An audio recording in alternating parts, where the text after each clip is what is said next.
There are 5 vehicles on sale today that you will not be able to buy in 5 years. Not because they broke down, not because nobody wanted them, because a combination of government mandates, corporate cowardice, and Wall Street ESG pressure is systematically outlawing the mechanical properties that make them worth owning.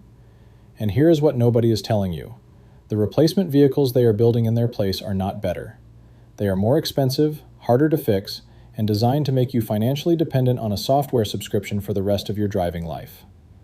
We have spent the last several months cross-referencing emissions regulation timelines, corporate product roadmaps, and dealer inventory data. What we found is a kill list. 5 specific vehicles that the industry has marked for extinction by the end of this decade. California's 2035 combustion ban is already being mirrored by 11 other states. The EPA's Tier 3 and upcoming Tier 4 standards are strangling engines that have served working Americans for 50 years. And inside corporate boardrooms, every automaker is under investor pressure to reallocate capital away from internal combustion toward battery platforms, regardless of whether those platforms work for ordinary people. This is not a video about electric vehicles. We are not here to have that debate. This is a video about what you can still buy today that will start without an app, run without a monthly fee, and last 25 years if you maintain it properly. This is the 2026 buy list before it becomes illegal. Number 1. The last honest sports car. The Mazda MX-5 Miata. Specifically, the current ND2 generation with the 2.0-liter naturally aspirated engine and the 6-speed manual transmission. Every other affordable sports car sold in America today is a performance lie. They are turbocharged, paddle-shifted, and packed with so many driver aids that the machine is doing more of the work than the driver. Manufacturers put turbos on small displacement engines because turbochargers allow a 1.5-liter engine to pass emissions tests at idle while producing the power of a 2.0 at wide-open throttle. They look clean on paper. They fail in the real world. Turbocharger failures are the #1 mechanical complaint in modern performance vehicles. A turbo replacement on a modern sports car runs between $1,500 and $3,500 in parts alone. The Miata has no turbo. There is no intercooler to clog, no wastegate to stick, no boost controller to recalibrate. There is a naturally aspirated engine that makes its power by doing exactly what an engine is supposed to do: pull air through a throttle body and burn fuel. Critics will tell you the Miata only makes 181 horsepower, and that is embarrassing for a sports car. They are right about the number and wrong about the conclusion. The Miata weighs 2,341 pounds. Every pound you do not have is a pound you do not have to stop, turn, or accelerate. The physics of lightness matter more than the physics of brute force. A Lotus Elise with 190 horsepower is faster around a track than a Dodge Challenger with 400 horsepower. The Miata belongs to that tradition. It rewards the driver, not the dyno. Here is why it is on the kill list. Mazda is a small company. They do not have Ford's capital reserves or Toyota's political relationships. They cannot engineer a battery electric Miata that retains the balance and the weight distribution of the current car and survive financially while doing it. The moment the 2035 mandate lands in California, and the 12 states that follow California's rules, Mazda faces a choice: build an inferior electric product or exit the segment. Industry analysts at both S&P Global Mobility and Cox Automotive have already flagged the Miata as a likely discontinuation candidate before the end of the decade. You are not buying a sports car. You are buying a mechanical instrument that the regulators are about to ban from the music hall. Buy it while you still can. Number 2. The last naturally aspirated performance engine under $35,000. The Toyota GR86 and its mechanically identical twin, the Subaru BRZ. They share a 2.4-liter naturally aspirated flat-4 built at Subaru's Gunma plant in Japan. The automotive industry is addicted to turbocharging right now because the EPA measures emissions at specific RPM points, not across the full range of how you actually drive a car. A turbocharged engine can be tuned to run lean and clean at the test cycle speeds while making completely different combustion decisions at the RPMs real drivers use. The result is a vehicle that passes the test, degrades the catalytic converter over time, and produces more real-world emissions than the sticker suggests. Naturally aspirated engines cannot play that game. They make their power honestly, and they live or die by their actual engineering quality.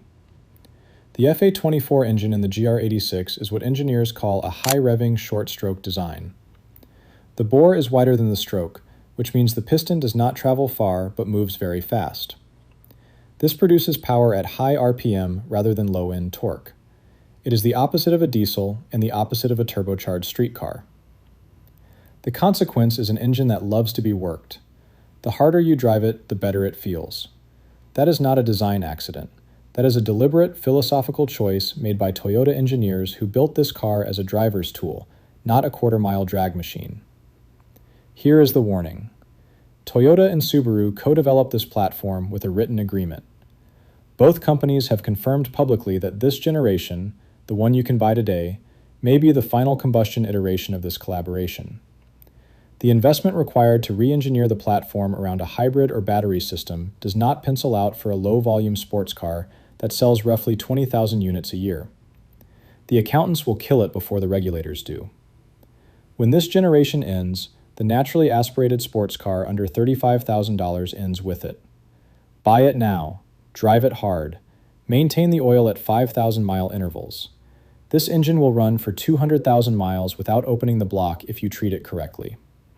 The car your grandson inherits from you will be worth more than the one he could buy new. Number 3. The last body-on-frame SUV your family can actually repair. The 5th-generation Toyota 4Runner with the 4.0-liter 1GR-FE V6 engine, the generation that ran from 2010 through 2024. The new 2025 4Runner is a different vehicle. It is turbocharged. It has a 2.4-liter 4-cylinder with a hybrid option, an 8-speed automatic, and a level of software integration that makes self-service increasingly difficult without a dealer scan tool. The old 4Runner has none of that. The 1GR-FE is one of the most mechanically transparent engines Toyota ever built. It has a timing chain, not a belt. It has a conventional throttle body. Valve clearance checks are straightforward. An experienced home mechanic with a torque wrench, a floor jack, and a factory service manual can do 95% of the maintenance work in a driveway. That is not a minor convenience. That is a fundamental property of the machine. Unibody crossovers dominate the SUV market because they are cheaper to manufacture, better on fuel economy, and easier to package for the factory. But they are built on a car platform, not a truck platform. The moment you take a unibody crossover off pavement, you are stressing a structure that was never engineered for that input.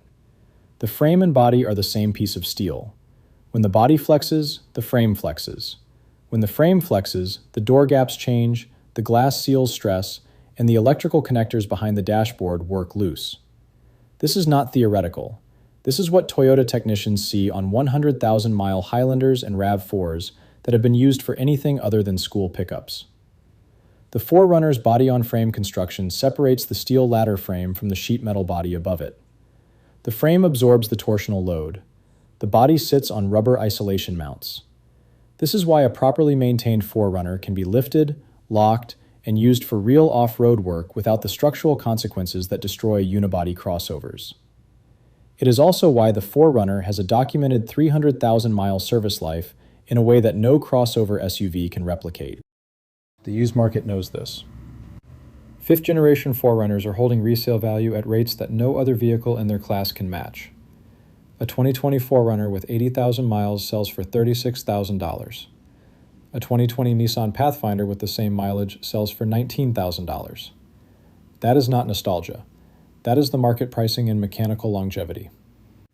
Now that the 1GR-FE engine is out of production and the new turbocharged platform has replaced it at the factory, the supply of new, old-generation 4Runners is gone. The only ones left are used. Buy the cleanest example you can find before the market reprices again. Number 4. The last work truck built around the mechanic, not the shareholder. The Ram 2500 with the 6.7-liter Cummins inline-6 diesel and a 6-speed manual transmission. Most people reading that sentence do not know it exists, because most people have never needed a truck to actually do truck work. But the manual transmission Cummins combination is the closest thing to a commercial-grade drivetrain that the American consumer market has ever sold to a private citizen, and it is disappearing. Here is the engineering case. A diesel engine at 75% load is in its comfort zone. It is not straining. The combustion temperature is not spiking. The turbocharger is not surging. It is doing exactly what it was designed to do. A diesel engine at 100% load for sustained periods, climbing a mountain grade with a 12,000-pound trailer, is where the transmission becomes critical. Automatic transmissions, regardless of how many gears they have, hunt. They shift under load, briefly unloading the driveline, allowing the turbocharger boost to drop, requiring the engine to spool back up. On paper, this happens in fractions of a second. In physics, it happens in a sequence that stresses the torque converter, the clutch packs, and the transmission valve body every single time. Manual transmissions eliminate the torque converter entirely. The driver selects the gear. The gear does not hunt. The engine loads smoothly, the turbo stays spooled, and the drivetrain operates without the interruptions that kill automatic transmissions in high-load work environments. Stellantis, which owns Ram, announced in late 2024 that the manual transmission option would be phased out of the 2500 lineup. The official reason was low take rate. Not enough buyers chose it to justify the continued engineering investment. This is the self-fulfilling prophecy of the modern automotive industry. They stop advertising the option. Dealers stop stocking it. Consumers stop knowing it exists. The take rate drops. They cite the drop take rate as evidence nobody wanted it and discontinue it. The customers who needed it most, the ones running construction fleets, livestock haulers, and well drilling rigs, were never the target of the Super Bowl commercial in the first place. The 6.7-liter Cummins with a manual is a working tool being retired while it is still in its prime. If you need a truck that can pull a heavy trailer across difficult terrain, be serviced by an independent diesel shop without proprietary software, and run for 400,000 miles with proper maintenance, this is the last one. There will not be another one. Number 5. The last analog off-road machine that the government hasn't reached yet. The Jeep Wrangler Rubicon with the 3.6-liter Pentastar V6 and 6-speed manual transmission. Before the objections start, yes, the Pentastar V6 has a documented history of cam phaser and lifter issues. Yes, Stellantis has had quality control problems. We are not putting the Wrangler on this list because it is flawlessly engineered. We are putting it on this list because it is structurally irreplaceable, and because the version worth buying is being actively killed right now. The Wrangler is the only mass production vehicle sold in America today that was designed from the ground up around the principle of field repairability. The frame is a traditional ladder configuration with simple boxed steel rails. The front and rear axles are solid Dana units, not independent suspension. Solid axles are an older technology that every unibody SUV maker abandoned 30 years ago because independent suspension delivers a better on-road ride. But solid axles have a property that independent suspension cannot replicate. When one wheel drops into a ditch, the opposite wheel does not lift. The axle housing transfers the load directly. Articulation is consistent and predictable, and when a solid axle component fails, you can swap in a replacement from a parts supplier, a junkyard, or the back of another Jeep with basic hand tools. There is no aluminum knuckle with integrated bearing carrier. There is no electronic locking differential that requires calibration after installation. It is steel, it is mechanical, and it is knowable. The 6-speed manual Rubicon is the configuration that matters, specifically because it removes the electronic torque management system from the equation in low-range operation. Every automatic Wrangler, and increasingly the newer models generally, is moving toward drive modes, electronic disconnects, and software-controlled transfer cases. The mechanical manual keeps those decisions in the driver's hands, literally. When you are on a trail and you need to modulate power delivery to avoid spinning a tire and losing traction, the manual gearbox gives you the tool to do it precisely. Software approximates that. A clutch pedal does it exactly.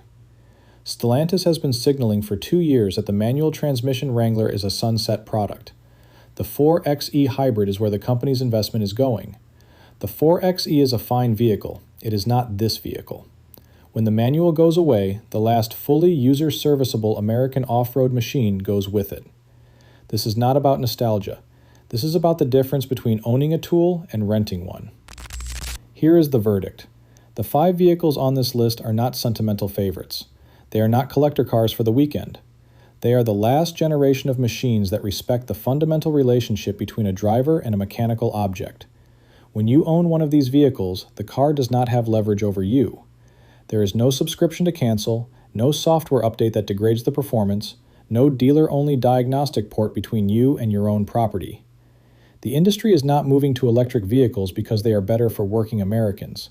They are moving to electric vehicles because a battery-powered car is fundamentally more profitable to a corporation than a combustion car.